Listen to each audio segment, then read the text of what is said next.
Hay cosas que van más allá del chisme. Van más allá del malentendido. Existe un tipo de reputación que no mancha solo la ropa, mancha el alma ante los ojos de los demás, y nadie logra ver a la persona detrás de eso. Era exactamente lo que le sucedía a ella.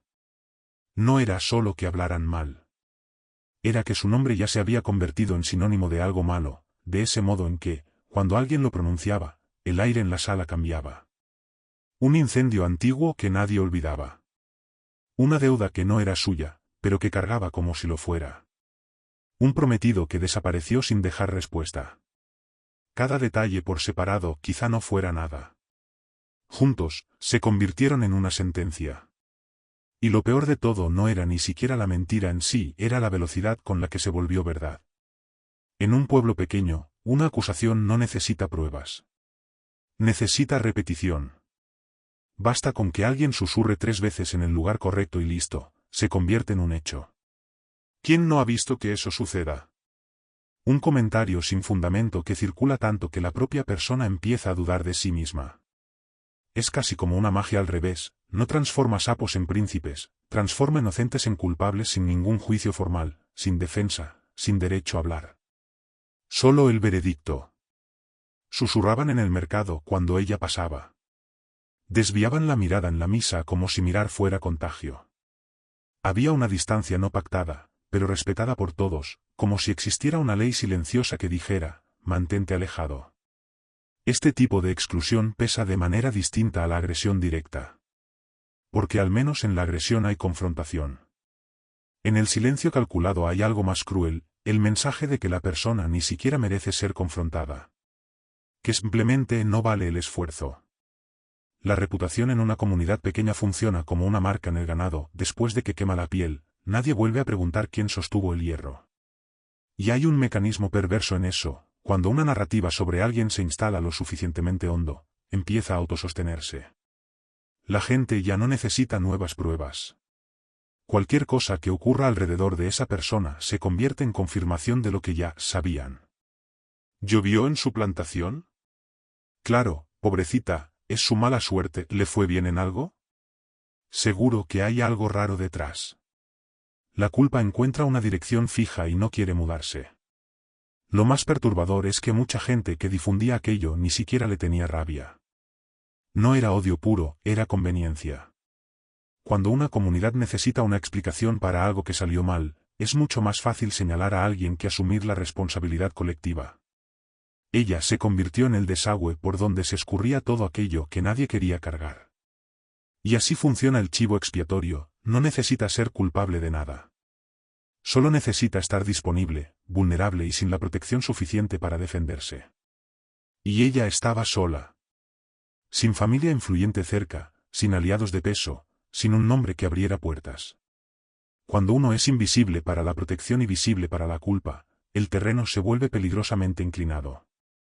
Cualquier empujón basta para derribar. Y los empujones eran constantes, la mirada de reojo, la silla que quedaba vacía a su lado, el saludo que nunca llegaba. Pequeños gestos que, acumulados día tras día, pesan más que cualquier discusión abierta. Pero había algo que toda esa ciudad no se había detenido a ver. Algo que estaba en la superficie, visible para cualquiera que mirara con atención en lugar de mirar con juicio. Ella continuaba. Cada día cruzaba la plaza. Cada día iba a trabajar. No se escondía, no huía, no intentaba desaparecer a otra ciudad y empezar de nuevo con una identidad nueva. Se quedaba. Y hay una fuerza silenciosa en quien se queda cuando el mundo entero sugiere que se vaya, una fuerza que pocos reconocen, pero que los más atentos jamás ignoran. Y fue exactamente esa fuerza la que un hombre específico comenzó a notar desde lejos. No por casualidad. No por lástima. Sino porque ese hombre tenía una mirada distinta a la del resto, una mirada entrenada para ver lo que los demás dejaban pasar. Y lo que vio en aquella mujer que todos despreciaban no era debilidad disfrazada de resistencia. Era algo mucho más valioso que eso. Hay una enorme diferencia entre quien acumula dinero y quien entiende el dinero. El primero llega allí por suerte, herencia o el momento adecuado. El segundo llega porque aprendió a leer el mundo de una manera que a la mayoría de las personas simplemente no le enseñaron. Él era del segundo tipo. No nació rico, construyó. Y construyó de la forma más difícil y más sólida que existe, ladrillo por ladrillo, decisión por decisión, error por error. Quien construye así aprende algo que el dinero heredado nunca enseña, que cada lección tiene un costo, y que el costo más caro casi siempre es el invisible. Administraba tierras con una precisión que asustaba a los vecinos. Sabía cuándo plantar, cuándo esperar, cuándo vender y más importante aún, sabía cuándo no hacer nada. Esa última habilidad es la más rara. La mayoría de las personas actúa por ansiedad, por presión, por miedo a quedarse quieta. Él había aprendido que la paciencia estratégica vale más que el movimiento constante. Negociaba cosechas con anticipación cuando otros aún estaban esperando la recolección para decidir. Anticipaba crisis cuando los demás todavía celebraban la bonanza. Era el tipo de hombre que, mientras todos miraban el presente, ya estaba 3 pasos adelante. Los números, para él, eran un lenguaje honesto. No tenían vanidad, no tenían agenda, no intentaban agradar a nadie. Un balance no miente, muestra exactamente dónde está el agujero, aunque nadie quiera mirarlo. Y fue conviviendo con ese lenguaje frío y preciso que desarrolló una habilidad paralela, casi como efecto secundario, aprendió a identificar cuando las personas estaban mintiendo. No de forma evidente, sino en ese modo sutil en que el discurso no coincide con los números, en que la narrativa no encaja con los hechos. Aprendió temprano que los números no mienten, las personas sí. Y no era cinismo. Era observación. Había visto a un socio que sonreía en la reunión y desviaba fondos en la oscuridad. Había visto a un proveedor que juraba por su familia y entregaba producto adulterado. Había visto a un vecino que pedía consejo de amigo y usaba la información para competir. Con el tiempo, dejó de juzgar a las personas por la intención declarada y empezó a juzgar por el patrón de comportamiento. La intención cualquiera la proclama. El comportamiento, nadie lo sostiene falso por mucho tiempo. Por eso, cuando todo el mundo a su alrededor tenía una opinión formada y ruidosa sobre aquella mujer, él hizo lo que hacía con cualquier negocio antes de cerrar un contrato, observó antes de concluir. No fue romanticismo. Fue método. El mismo método que usaba para evaluar tierras antes de comprar, para analizar a un socio antes de firmar, para decidir una cosecha antes de plantar.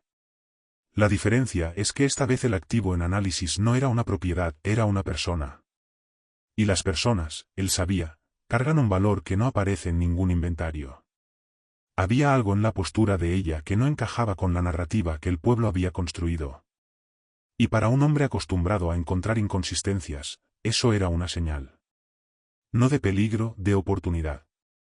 Cuando todo el mercado apunta en una dirección y los fundamentos apuntan en otra, es exactamente allí donde se esconden los mejores negocios. No estaba aplicando lógica fría a una situación humana. Estaba aplicando el único tipo de lógica que realmente respeta la complejidad del ser humano, la que se niega a aceptar la versión más fácil como la versión verdadera. Ese es el punto que separa a quien piensa de quien solo reacciona. La mayoría de las personas vive en el piloto automático del juicio colectivo. Escucha lo que otros dicen, siente lo que otros sienten, decide lo que otros deciden y llama a eso opinión propia. Él no. Había entrenado el músculo de cuestionar narrativas prefabricadas desde que aprendió a leer un balance.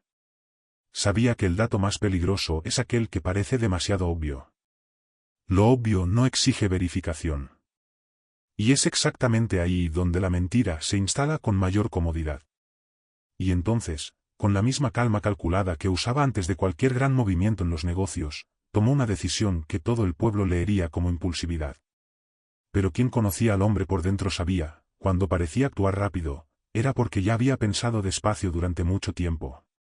La pregunta que aún necesitaba responder no era sobre ella, era sobre qué, en realidad, estaba detrás de todo aquello que manchó su nombre. Existe una habilidad que nadie enseña en la escuela y que poquísimas personas desarrollan en la vida, la de observar sin el lente del juicio ya formado. La mayoría de las personas no ve el mundo como es, ve el mundo como fue enseñada a verlo. Y cuando la narrativa colectiva ya fue escrita, la mirada deja de buscar evidencia y pasa a buscar confirmación. Es casi automático, casi involuntario.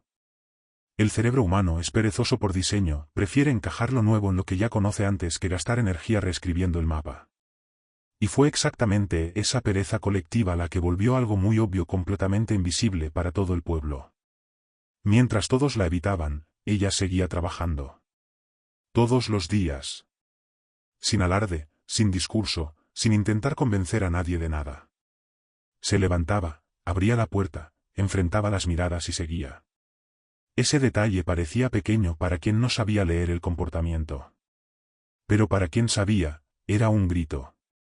Porque la culpa tiene un patrón muy específico, se esconde. Quien debe, desaparece. Quien miente, evita el lugar donde la mentira puede ser descubierta. Quien carga vergüenza real busca distancia del punto de origen. Ella hacía lo contrario.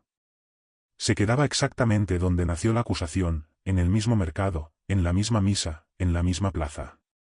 Él observó eso durante semanas antes de sacar cualquier conclusión. No era el tipo de hombre que decidía basándose en un único dato. Necesitaba un patrón. Y el patrón de ella era consistente, cabeza en alto, paso firme, sin drama y sin victimismo. No era arrogancia, la arrogancia tiene una rigidez performática, ese modo de quien quiere ser visto siendo fuerte. Lo que ella demostraba era diferente. Era la postura de quien ya pasó el punto en que la opinión ajena define el propio valor. Quien llega a ese lugar no llega por una charla motivacional. Llega por una travesía real. Quien debe, se esconde. Quien es inocente, aguanta. Eso fue lo que le cruzó por la mente una tarde cualquiera, mientras la veía atravesar la plaza con las compras del día. Y esa frase, tan simple como parecía, cargaba una lógica que la había probado muchas veces en los negocios. Deudor que desaparece confirma la deuda. Socio que evita la reunión confirma el problema. Proveedor que deja de responder confirma la falla. El comportamiento de huida es un lenguaje universal de culpa. Y ella, en ningún momento, huyó. Había algo más que él notaba y que nadie a su alrededor parecía registrar, la calidad de su trabajo. En todo lo que hacía, había un cuidado que no encajaba con alguien desestructurado por dentro. Las personas que cargan una culpa pesada tienden a perder el hilo. Se vuelven dispersas, inestables, entregan menos de lo que podrían. Ella entregaba más. Como si el trabajo fuera el único territorio al que el juicio externo no tenía acceso, y ella aprovechara cada centímetro de ese espacio con una dedicación casi obstinada. Percibir eso exigió de él algo que escasea en un mundo ruidoso, silencio interno.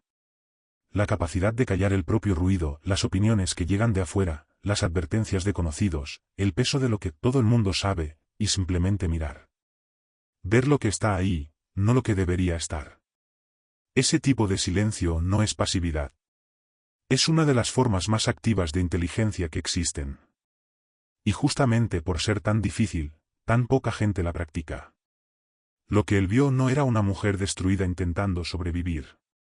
Era una mujer íntegra intentando ser vista. Y hay una diferencia brutal entre ambas cosas. La primera inspira lástima, y la lástima no construye nada.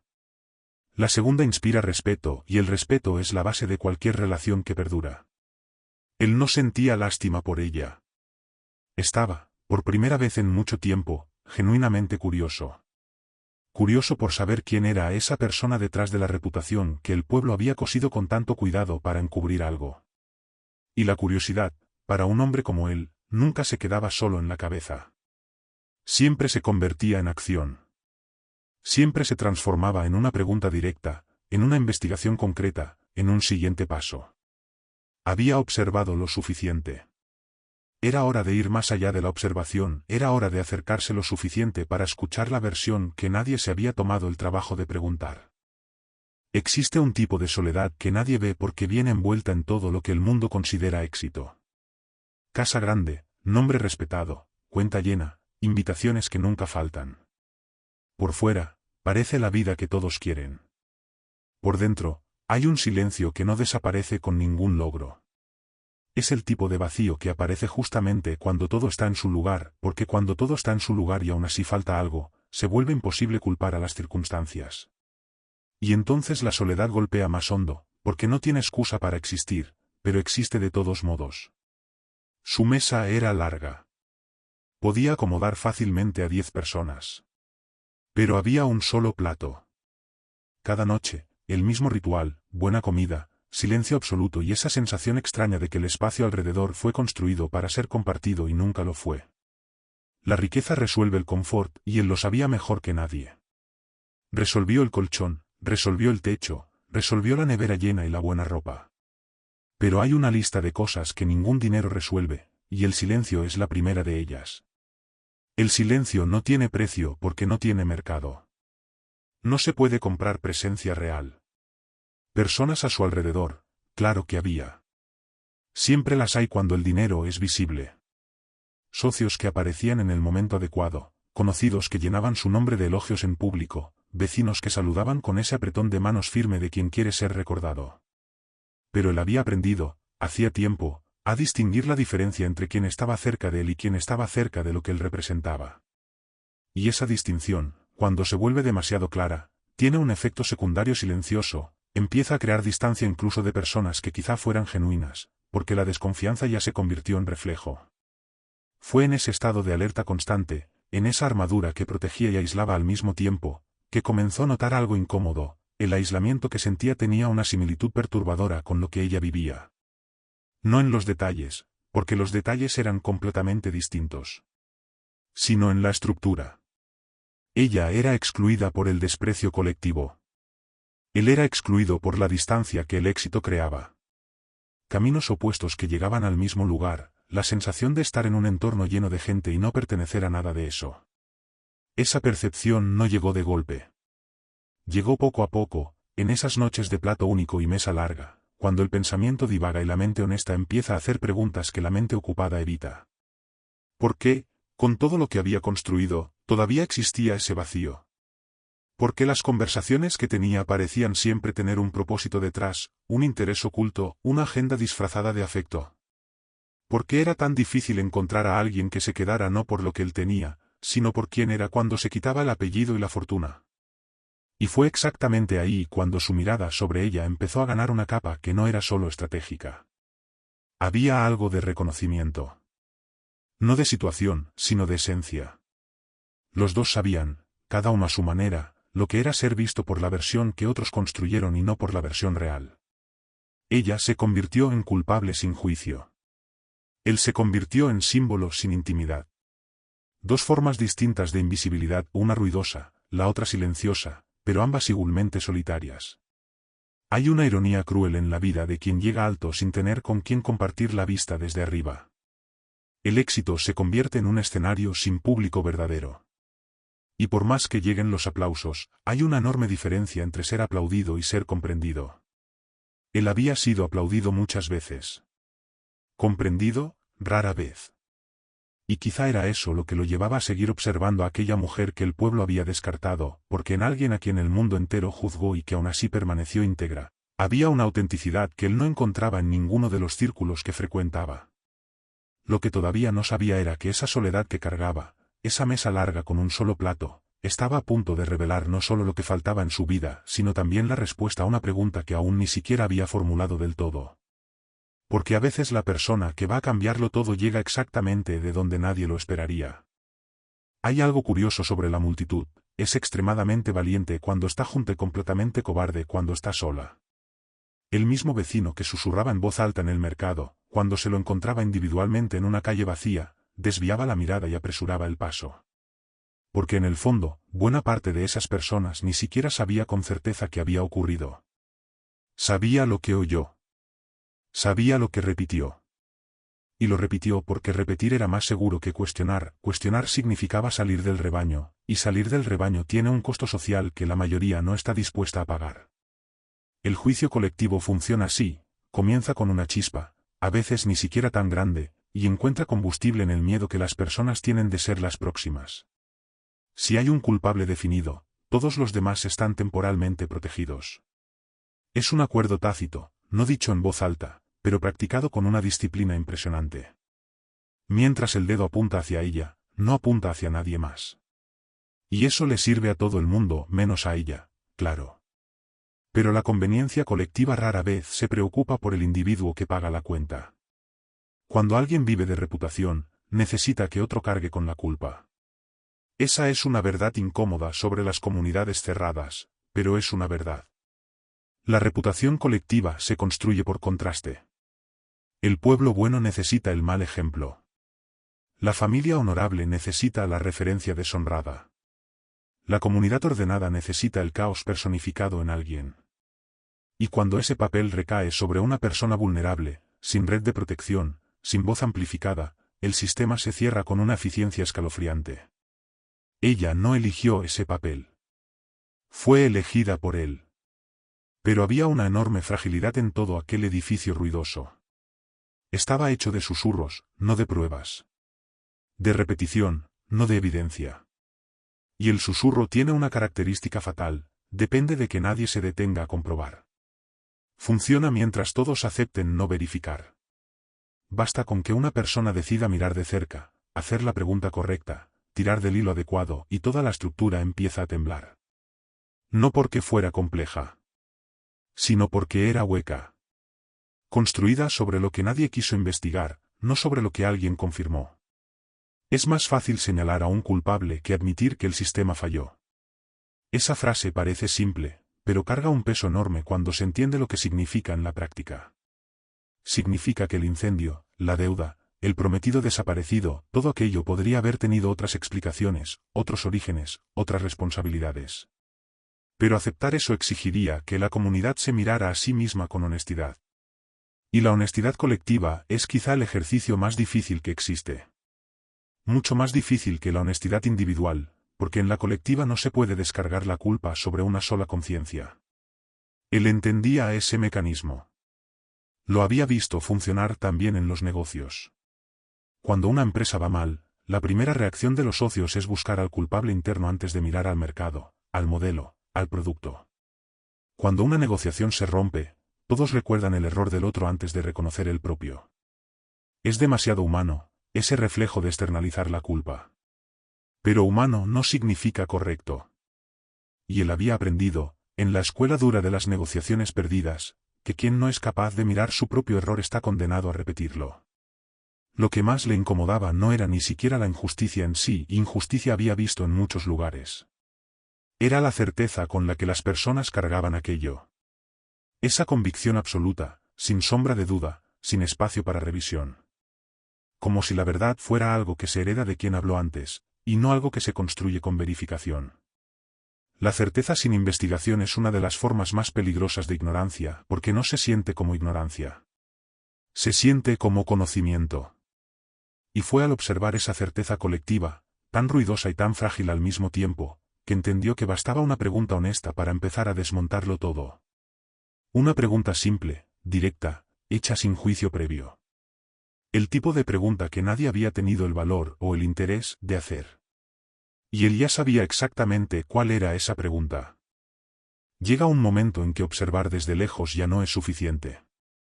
En que los datos recolectados exigen una verificación más cercana, más directa, más humana. Él conocía bien ese momento, era el mismo que sentía antes de cerrar cualquier negocio importante. El análisis externo había llegado lo suficientemente lejos. Era hora del contacto real. No porque estuviera convencido de nada todavía, sino exactamente porque no lo estaba. Y convicción sin contacto directo no es más que una suposición bien empaquetada. La llamó para conversar sin ceremonia, sin contexto elaborado, sin montaje de escenario. Directo. Ese era su estilo, había aprendido que demasiados rodeos le dan tiempo a la persona para ensayar la respuesta, y una respuesta ensayada no revela nada verdadero. Quería ver la reacción en el instante en que la pregunta llegara, antes de que hubiera tiempo de construir una narrativa. Preguntó por el incendio. Sin filtro, sin suavizar, sin ese diplomático, si quieres hablar de eso. Solo la pregunta, limpia y directa, en medio de la conversación. Y entonces ocurrió algo que no esperaba, no porque fuera sorprendente en sí, sino porque era rarísimo. Ella no suplicó. No entró en un colapso emocional, no intentó despertar compasión, no construyó un discurso largo de justificaciones encadenadas. No acusó a nadie con nombre y apellido para desviar el foco. Se quedó en silencio un segundo, apenas un segundo, y respondió con una frase que tenía la densidad de quien ha pensado mucho en eso y ha llegado a un lugar de paz con su propia verdad. Si yo fuera culpable, me habría ido. Me quedé. Esa frase siguió resonando. No porque fuera hermosa, era demasiado simple para serlo. Resonó porque era precisa. Tenía una lógica interna que no necesitaba adornos. Era el tipo de respuesta que solo quien está en paz con su conciencia puede dar, porque quien carga culpa real siente el peso de la pregunta y necesita muchas palabras para distribuir ese peso. Ella usó 12. Y en esas 12 palabras había más claridad que en todo lo que el pueblo había dicho sobre ella en los últimos años. Él fue más allá, en esa misma conversación. Preguntó por la deuda, por el prometido, por los detalles que la narrativa colectiva había cosido en un único tejido de acusación. Y en cada respuesta, el mismo patrón, sin drama, sin victimismo, sin intento de impresionar. Había una consistencia difícil de fabricar. Una mentira sostenida exige energía, hay que recordar lo que se dijo antes, ajustar el detalle que no encaja, monitorear la reacción del otro para calibrar el siguiente paso. Lo que ella mostraba era lo opuesto a todo eso. Era la relajación de quien no necesita gestionar ninguna versión. Pero lo que más lo impactó no fue ninguna respuesta específica. Fue lo que ella no hizo. No aprovechó la apertura que le estaba dando, y estaba claramente dando una apertura, para transformar ese momento en una oportunidad de promocionarse, de pedir algo, de usar la atención de un hombre poderoso como trampolín. Mucha gente, en la misma posición, lo habría hecho. Habría sido comprensible, incluso. Pero ella no. Respondió lo que fue preguntado y nada más. Sin agenda visible, sin movimiento calculado de acercamiento. Para él, eso era un dato. Un dato valioso. Porque la ambición disfrazada de simplicidad tiene un olor específico, y él había aprendido a reconocerlo en años de negociación. Lo que sintió en aquella conversación fue distinto, era la presencia de alguien que había pasado por tanto que ya no necesitaba probar nada a nadie.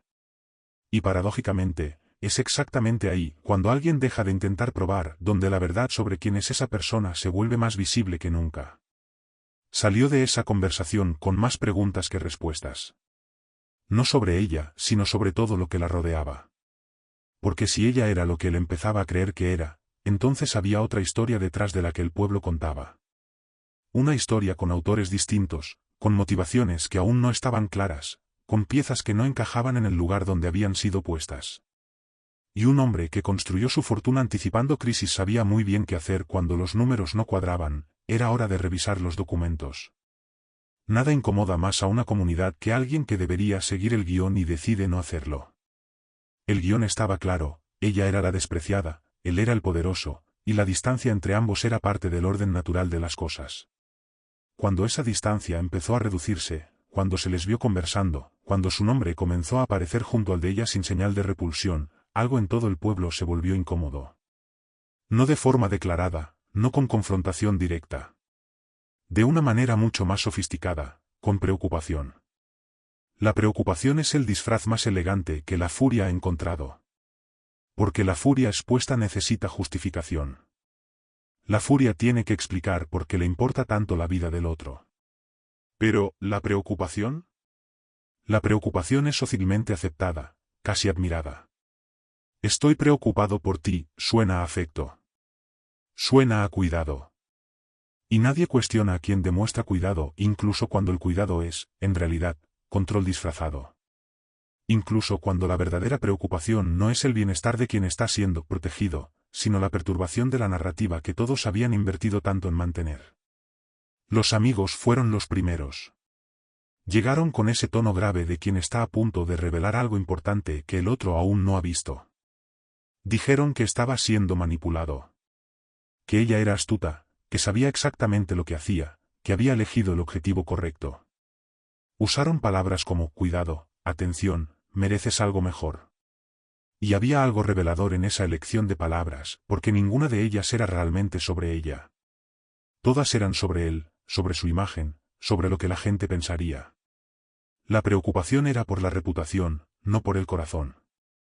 Los socios llegaron poco después, con un argumento diferente pero igualmente disfrazado, daño a la imagen. Dijeron que asociar su nombre al de ella podría costar contratos, alejar socios, generar ruido innecesario. Trajeron el lenguaje de los negocios a una cuestión que no tenía nada que ver con negocios, porque sabían que era el único idioma que tenía posibilidades de funcionar con él. Fue una jugada inteligente. Pero él había aprendido a identificar cuando alguien usaba el argumento correcto por el motivo equivocado. Y el motivo allí era demasiado transparente. Cuando un hombre poderoso decide en contra de la opinión de la mayoría, la multitud llama error a aquello que no puede controlar. Es una ley no escrita pero practicada con impresionante consistencia. No se trata del mérito de la decisión. Se trata del poder. Cuando alguien que debería confirmar el orden establecido elige subvertirlo, la reacción colectiva no es curiosidad, es amenaza. Porque si él puede cuestionar la narrativa sobre ella, puede cuestionar otras narrativas también. Y las narrativas son estructuras de poder. ¿Quién las controla? Controla mucho más de lo que parece. También estaban los más sutiles, aquellos que no decían nada directamente, pero creaban ambiente. El silencio estratégico en la reunión cuando el tema se acercaba. El comentario suelto en una conversación grupal, de ese tipo que no acusa pero insinúa, que no afirma pero siembra duda.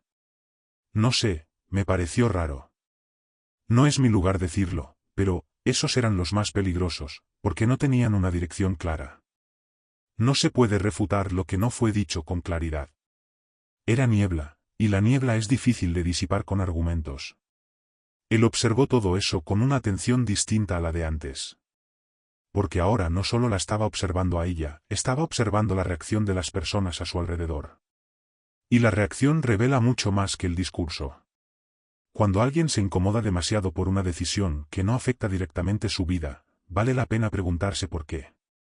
La incomodidad sin perjuicio personal casi siempre tiene una explicación que va más allá de lo que se está diciendo. Y él empezaba a armar un cuadro mental de quien tenía un interés real en mantener viva aquella narrativa. Lo que el pueblo interpretó como su terquedad era, en realidad, método. Cada reacción exagerada, cada preocupación desproporcionada, cada argumento que no se sostenía al examinarlo de cerca, todo eso estaba confirmando, pieza por pieza, que había algo más profundo enterrado en esa historia. Y si había algo enterrado, había alguien que lo había enterrado. Era hora de ir tras los documentos que nadie había pensado o querido revisar. Hay un momento específico en que la sospecha se convierte en compromiso. En que la incomodidad interna deja de ser solo incomodidad y empieza a exigir una respuesta concreta. Él había llegado a ese punto. Ya no se trataba de ella, de lo que sentía, de lo que observaba en su comportamiento. Se trataba de la verdad, esa cosa terca que no desaparece aunque todos actúen como si no existiera. Y la verdad enterrada no descansa. Presiona desde abajo hasta encontrar una grieta. Él decidió ser esa grieta. Empezó por los documentos más antiguos a los que pudo acceder. Registros notariales, contratos de propiedad, historial de deudas de la región. Era el tipo de trabajo que exigía paciencia y estómago para lidiar con papeles polvorientos e información fragmentada, exactamente el tipo de trabajo que la mayoría evita porque no tiene un retorno inmediato visible. Pero él había construido su fortuna haciendo exactamente eso, yendo tras el dato que nadie se había tomado la molestia de verificar. Y cada vez que lo había hecho en su vida, había encontrado algo que cambiaba todo el panorama. El incendio tenía fecha, tenía dirección, tenía nombre del propietario. También tenía un seguro contratado pocos meses antes, un detalle que no aparecía en ninguna de las versiones que circulaban por el pueblo, porque nadie lo había buscado. Cuando ocurrió el incendio, la narrativa se movió tan rápido en dirección a ella que nadie se detuvo a mirar en la dirección opuesta. ¿Para quién fue conveniente el incendio? Esa pregunta simple, hecha en el momento adecuado, abre puertas que parecen paredes. Comenzó a tirar del hilo del propietario. Historial de deudas pesadas, negocios que no cerraban, presión de acreedores que aparecía en registros públicos si uno sabía dónde mirar. Su situación financiera, en la época del incendio, era la de alguien que necesitaba urgentemente una salida. Y un seguro contra incendios, cuando el inmueble está hipotecado y las deudas vencen, es una salida muy específica. No era prueba todavía, era patrón. Pero el patrón, para quien sabe leerlo, vale tanto como prueba mientras la investigación no termina. La deuda que llevaba el nombre de ella tenía origen en una fianza firmada bajo presión. Él encontró testimonios en documentos de la época que nadie había reunido porque nadie había intentado reunirlos. Piezas sueltas que, por separado, no significaban nada. Unidas, contaban una historia completamente distinta de la que el pueblo había memorizado. Era impresionante cómo la verdad podía estar tan accesible y tan invisible al mismo tiempo, accesible porque estaba en registros públicos, invisible porque nadie había querido verla. Había un nombre que aparecía en más de un punto de la investigación. No de forma estridente, no como el villano de una historia evidente. Aparecía discretamente, como testigo aquí, como acreedor allá, como vecino mencionado en otro documento. La discreción era sospechosa en sí misma. Las personas inocentes no distribuyen su propia presencia con tanta parsimonia en situaciones en las que estaban involucradas. Él anotó el nombre y siguió tirando del hilo. Cuanto más avanzaba, más entendía que aquello no había sido desorganizado. Había una lógica detrás, una secuencia de movimientos que encajaban demasiado bien para ser coincidencia. El incendio, la deuda atribuida a ella, el prometido que desapareció, cada elemento había cumplido una función específica en la construcción de la narrativa que la destruyó. Alguien había orquestado todo con una frialdad que él reconocía, porque era la misma frialdad de quien calcula riesgo y beneficio antes de actuar. Solo que esta vez el riesgo era de otra persona, y el beneficio era de quien había armado la jugada. Cerró la última carpeta con una claridad que no tenía cuando empezó. No era solo que ella fuera inocente, era que había sido elegida deliberadamente para pagar una cuenta que no era suya.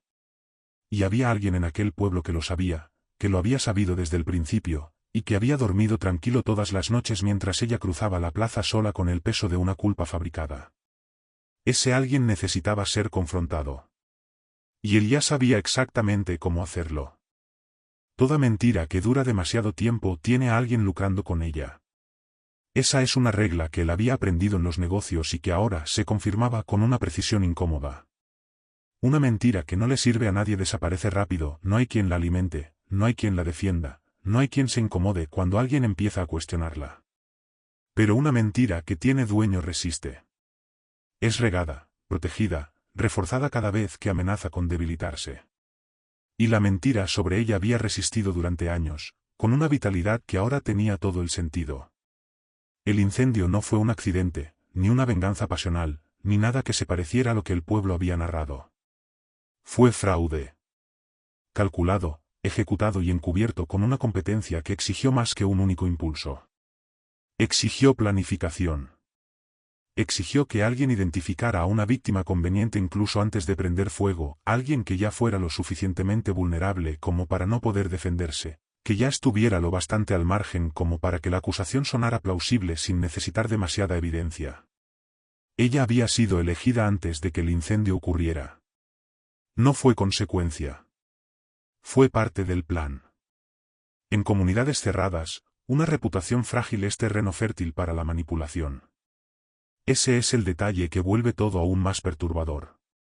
No fue suerte del perpetrador encontrar una víctima vulnerable, fue cálculo. Quien ya está marginado tiene menos aliados para alzar la voz, menos credibilidad para ser escuchado, menos recursos para contratar defensa, menos energía para sostener una lucha larga. Es el blanco perfecto para quien necesita desviar la atención. Y lo más cruel es que el propio sistema que debería proteger a los más vulnerables se convierte, en esas situaciones, en la herramienta más eficiente de quien quiere destruirlos. El nombre que había aparecido discretamente en múltiples puntos de la investigación ahora estaba en el centro del cuadro.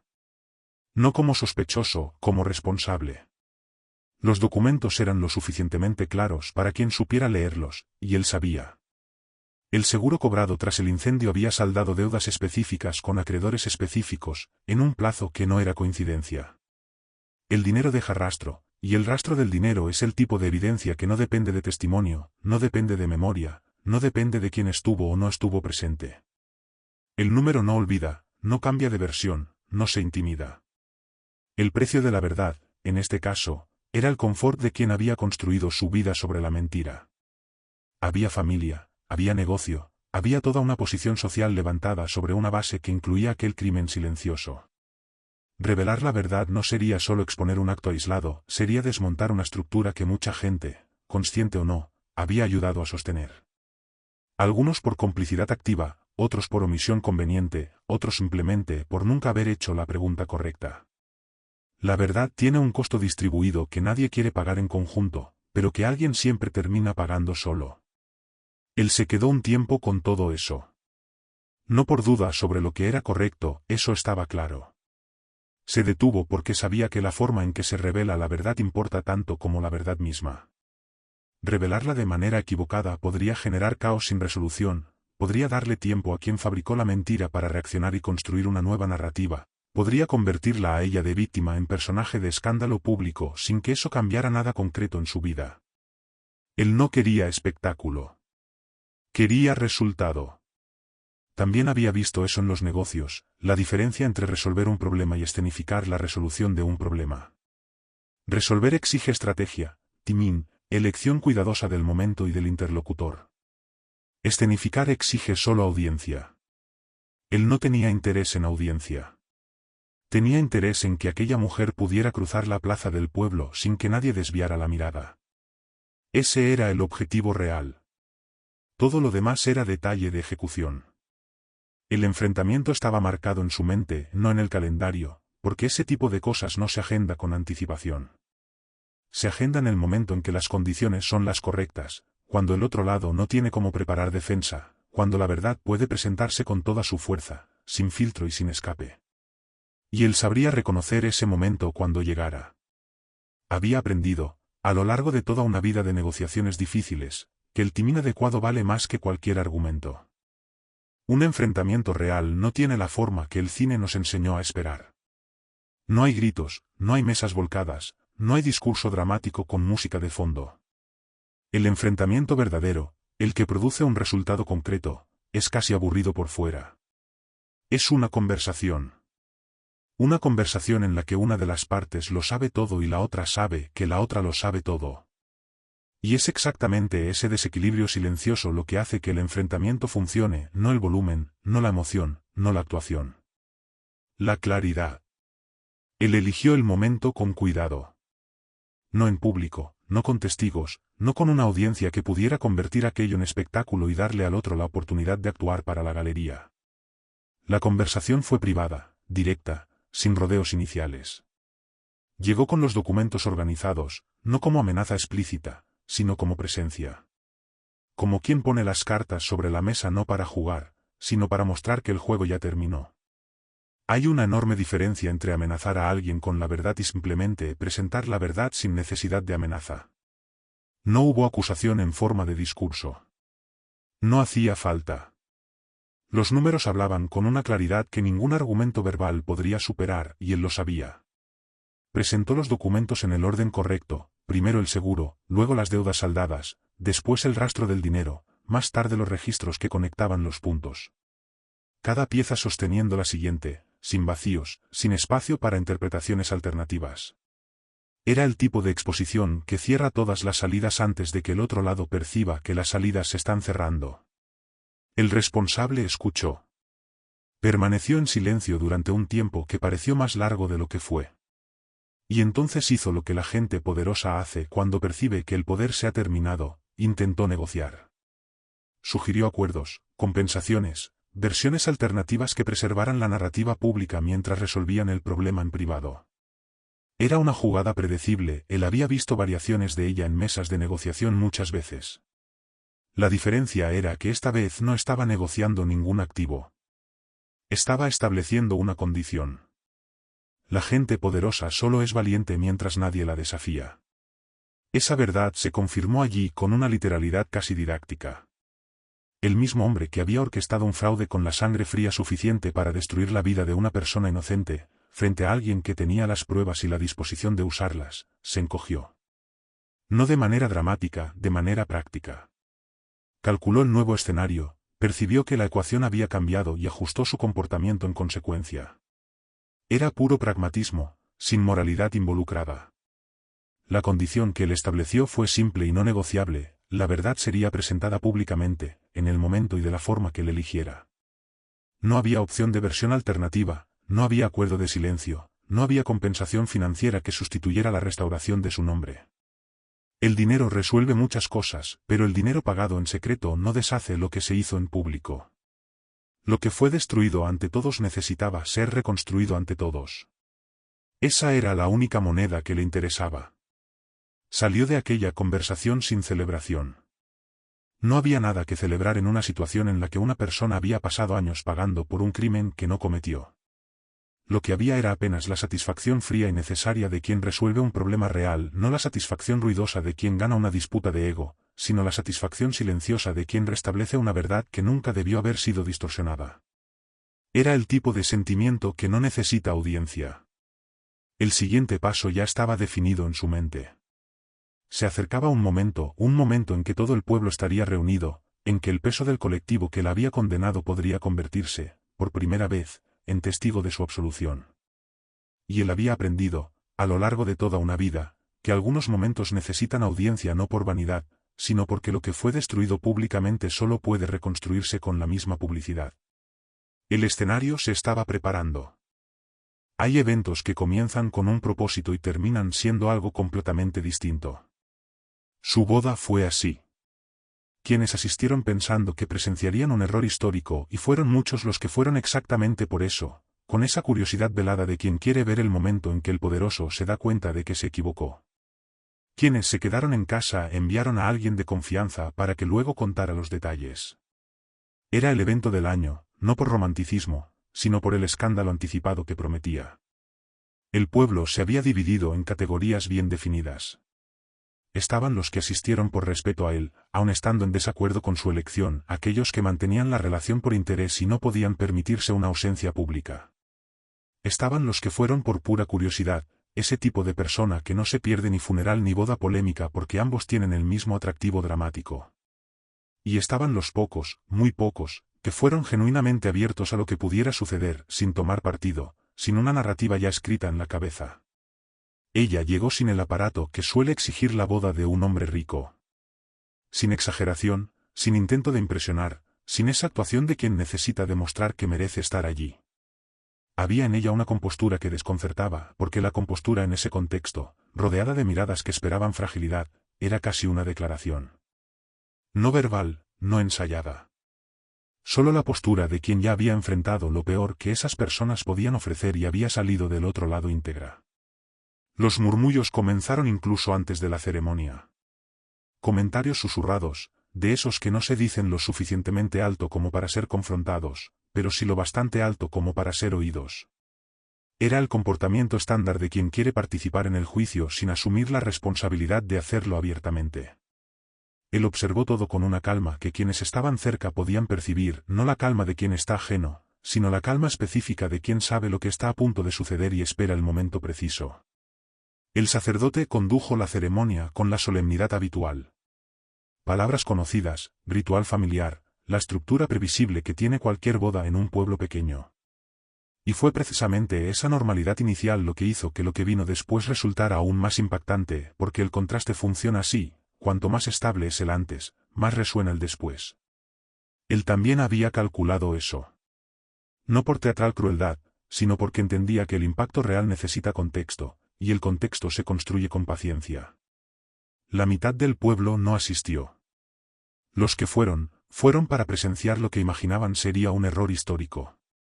Esa división decía mucho sobre cómo la comunidad se había posicionado, los ausentes haciendo su declaración a través del vacío, los presentes haciendo la suya a través de la curiosidad mal disimulada. Ninguno de los dos grupos había venido dispuesto a ser sorprendido. Y es precisamente cuando nadie espera sorpresa que la sorpresa produce el mayor efecto. Había una tensión específica en el aire, no la tensión positiva de la expectativa, sino esa tensión de quien espera el momento en que podrá decir yo lo advertí. Es una tensión cargada de arrogancia colectiva, del placer anticipado de ver a alguien poderoso equivocarse en público. Él conocía esa sensación, había estado del lado externo de ella en otros contextos, cuando tomó decisiones que contrariaron a la mayoría y la mayoría esperó, ansiosa, el fracaso que nunca llegó. Y entonces llegó el momento en que la ceremonia debía seguir su curso natural, el instante en que dos nombres serían unidos y el pueblo podría marcharse con la historia que había venido a buscar. Pero él no siguió el curso natural. Hizo una pausa. Sacó algo del bolsillo interior de su chaqueta. Y el murmullo que hasta entonces llenaba el ambiente cesó de forma tan abrupta que el silencio que vino después parecía tener peso físico. El silencio de una multitud es distinto al silencio de una persona sola. El silencio de una persona sola es ausencia de sonido. El silencio de una multitud es la presencia de algo que suspendió el sonido, una contención colectiva, involuntaria, de esas que ocurren cuando aparece algo inesperado y el cerebro de todos necesita un segundo para procesarlo antes de reaccionar. Ese era el silencio que se había apoderado del lugar cuando él sacó los documentos del bolsillo. No un sobre discreto. Una carpeta. Organizada, lo suficientemente voluminosa como para verse desde lejos, lo bastante fina como para no parecer exagerada. No pidió atención. No la necesitó. La atención ya estaba completamente dirigida hacia él desde el momento en que el movimiento había quebrado el ritmo esperado de la ceremonia. Comenzó a hablar con la misma voz que usaba en reuniones de negocios, ni demasiado alta ni demasiado baja, con esa cadencia de quien no intenta convencer a nadie, solo presentar datos. Y los datos presentados con calma tienen un poder específico, no piden que se crea en ellos, simplemente existen, y su existencia ya es suficiente. Dijo que había algo que debía decirse antes de que aquel matrimonio fuera registrado. No como acusación pública, no como venganza, no como espectáculo. Sino porque el nombre de quien estaba a su lado había sido destruido en ese mismo entorno, frente a muchos de los mismos rostros presentes, y era justo que la restauración ocurriera en el mismo escenario. Había una lógica simple e irrefutable en eso, y la simplicidad de la justificación era parte de su fuerza. Presentó los documentos en la misma secuencia que había usado en el enfrentamiento privado, el seguro, las deudas, el rastro del dinero, los registros que conectaban los puntos. Pero esta vez había nombres. No insinuaciones, no sugerencias veladas, nombres. El nombre del propietario que había contratado el seguro meses antes del incendio. El nombre del acreedor cuyas deudas fueron saldadas con el monto recibido. El nombre de quien, en su momento, había sugerido que ella era la persona más probable de haber causado el fuego. Cada nombre cayendo en el silencio como una piedra en agua quieta, creando ondas que alcanzaban rostros específicos entre los presentes. A veces la verdad no grita, paraliza. Y fue exactamente eso lo que ocurrió. No hubo reacción inmediata y ruidosa, no hubo confrontación, no hubo el caos que una revelación así podría, en teoría, provocar. Hubo parálisis. El tipo de parálisis que surge cuando una narrativa que las personas llevaban como certeza absoluta se derrumba en tiempo real, y el cerebro no logra procesar la velocidad del derrumbe. Se quedaron inmóviles, mirando, con esa expresión particular de quien está recalculándolo todo al mismo tiempo. Ella permaneció a su lado durante todo aquello sin decir una palabra. No porque estuviera apagada, sino porque no había nada que necesitara ser dicho por ella. Durante años había intentado defenderse y nadie la había escuchado. Ahora la defensa la hacían los propios documentos, la propia evidencia, sin que ella tuviera que implorar una vez más que le creyeran. Había algo profundamente reparador en eso, no por venganza, porque no había venganza allí, sino por la inversión, la misma audiencia que había ignorado su verdad ahora no tenía forma de ignorarla. Las miradas que se encontraban con su rostro en ese momento eran distintas de todas las miradas que había recibido en los últimos años. Ya no había desvío rápido, mirada de reojo, esa evasión característica de quien evita el contacto con quien considera indeseable. Había algo más difícil de sostener que el desprecio, había vergüenza. Y la vergüenza es la señal inequívoca de que alguien reconoció, aunque no lo diga en voz alta, que estaba equivocado. El sacerdote retomó la ceremonia después de un silencio que pareció mucho más largo de lo que fue. Las palabras rituales volvieron a llenar el espacio, pero el ambiente había cambiado de forma irreversible. Lo que había entrado allí como una boda polémica salía como otra cosa, algo que aquel pueblo tardaría mucho tiempo en nombrar correctamente, pero que todos los presentes llevarían consigo grabado de una manera que ningún chisme futuro podría borrar. Existe una transformación que no tiene un nombre bonito, pero que todo el mundo reconoce cuando la ve, el momento en que quien juzgaba se da cuenta de que estaba equivocado y no sabe qué hacer con eso. Aún no es arrepentimiento, el arrepentimiento exige proceso, exige que la persona se siente con lo que hizo y decida cambiar. Lo que ocurrió primero en aquel ambiente fue más crudo, más inmediato, más incómodo que el arrepentimiento, fue el impacto del error siendo confrontado antes de que hubiera tiempo de elaborar una defensa interna. Es el rostro que se enrojece antes de que la mente encuentre una justificación. Las mismas personas que susurraban en el mercado ahora desviaban la mirada por vergüenza. La ironía era casi didáctica, el mismo gesto, el mismo desvío de mirada, pero por una razón completamente opuesta. Antes desviaban porque no querían ser asociadas con ella. Ahora desviaban porque no querían ser asociadas con su propio error. El movimiento era idéntico, El significado invertido. Y ella, que había aprendido a leer ese gesto en el dolor, probablemente lo reconoció con una claridad que nadie más en la sala podía tener. Pero no buscó revancha. Ese es el detalle que separa a quien atravesó realmente la travesía de quien apenas sobrevivió a ella. Quien sobrevive quiere compensación, quiere que el otro sienta en la misma proporción lo que hizo sentir. Es humano, es comprensible, pero es reactivo. Quien atraviesa de verdad llega a otro lugar, un lugar en el que la validación externa deja de ser necesaria porque la validación interna ya fue construida a lo largo del camino. Ella no necesitaba la humillación de nadie allí. Ya se había reconstruido sin la ayuda de ninguno de esos rostros, y no necesitaba su aprobación ahora para confirmar lo que ya sabía de sí misma. Mantuvo la postura. La misma presencia que había llevado a cruzar la plaza durante años de exclusión, el mismo equilibrio que había demostrado cuando él hizo las preguntas directas, la misma firmeza que había desconcertado a quienes esperaban fragilidad. La dignidad no depende del aplauso, esa verdad la había aprendido de la forma más difícil posible, y ahora estaba visible para quien tuviera ojos para verla. No como lección, no como mensaje, simplemente como hecho. Había personas en el lugar que nunca habían participado activamente en el juicio, pero que tampoco habían cuestionado la narrativa. Los espectadores silenciosos, aquellos que no difundían el chisme pero lo absorbían, que no señalaban con el dedo pero tampoco tendían la mano. Ese grupo quizá era el más incómodo de todos, porque su vergüenza ni siquiera tenía la dirección clara de una acción específica. Era la incomodidad difusa de quien se da cuenta de que la omisión también pesa, de que quedarse callado mientras alguien es destruido injustamente es una forma de participación que el silencio no absuelve. Había algo casi terapéutico en lo que estaba ocurriendo, no para ella, que ya había hecho su propia travesía, sino para todo el entorno. Las comunidades que construyen narrativas falsas sobre alguien cargan con eso como un peso que nadie nombra pero todos sienten. Es una disonancia que queda en el aire, esa sensación vaga de que algo no está bien y que nadie quiere examinar de cerca. Cuando la verdad aparece, por incómoda que sea, llega también un alivio colectivo, el alivio de poder soltar por fin el peso de sostener una mentira que nunca fue completamente convincente. Los días posteriores a la boda estuvieron marcados por un silencio distinto del que ella había vivido antes. El silencio anterior era de exclusión, las personas no le hablaban porque no querían. El nuevo silencio era de reconfiguración, las personas aún no sabían cómo acercarse después de todo, cómo iniciar una conversación con alguien que había sido tratado de forma tan injusta durante tanto tiempo. Era un silencio incómodo, pero era un silencio que dejaba espacio. Y el espacio, después de años de muros, ya era algo. Ella no fue al encuentro de esas personas.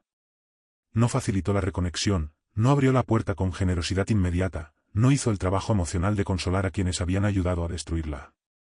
No por rencor, sino porque había aprendido, de la forma más concreta posible, que no todo espacio vacío necesita ser llenado con prisa.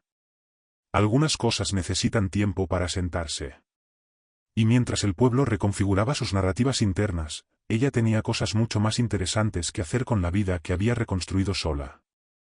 Existe una diferencia fundamental entre alguien que entra en la vida de otra persona para completar lo que falta y alguien que entra para multiplicar lo que ya existe. El primer tipo de relación crea dependencia, uno llena el vacío del otro y ambos quedan atrapados en esa dinámica. El segundo tipo crea expansión, cada uno aporta lo mejor que tiene y el resultado es mayor que la suma de las partes. Él no había elegido a alguien para llenar el silencio de la mesa larga. Había elegido a alguien que, como descubriría con el tiempo, tenía una forma de ver el mundo que complementaba la suya de un modo que ningún socio había logrado antes. Ella entró en sus negocios sin ceremonia, sin el periodo de adaptación que la mayoría habría necesitado. Era como si hubiera allí una competencia contenida, años de capacidad sin el espacio adecuado para ejercerse, y ahora que el espacio se había abierto, simplemente fluía. Empezó por la organización de las cuentas, no porque fuera la tarea más simple, sino porque era donde el caos era más visible y ella tenía una aversión natural al caos que puede resolverse. Encontró inconsistencias que su equipo había normalizado durante años, de esa manera en que las personas conviven tanto tiempo con un problema que dejan de verlo como problema.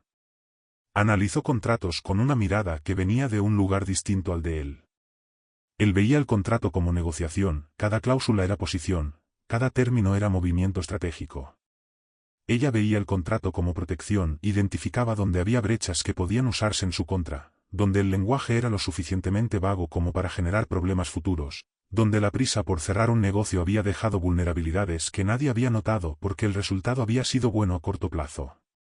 Era una perspectiva que él no tenía, no por limitación, sino porque nunca había necesitado desarrollarla, era lo bastante poderoso como para absorber pérdidas. Ella había aprendido que la pérdida no es una opción cuando no se tiene red de seguridad. Eliminó desperdicios con una precisión que inicialmente generó resistencia en el equipo.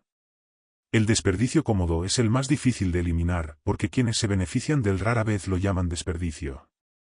Lo llaman tradición, proceso establecido, la forma en que siempre ha funcionado. Ella no tenía paciencia para eufemismos. Presentaba el número, mostraba el impacto, proponía la alternativa. Sin drama, sin acusaciones, sin hacer que nadie se sintiera atacado. Solo la claridad fría de quien mira el hecho y no la narrativa que lo rodea. Su fortuna creció aún más después de que la sociedad entre ambos se consolidó.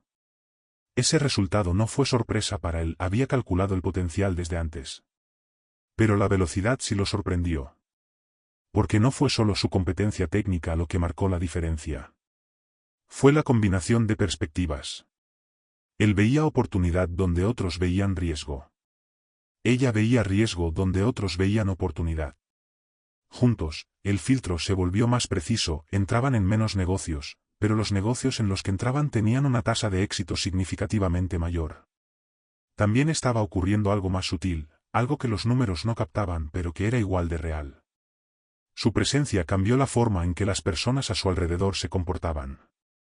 No de manera dramática, sino gradual, casi imperceptible. Ella tenía una habilidad para leer la dinámica de grupo que él no poseía.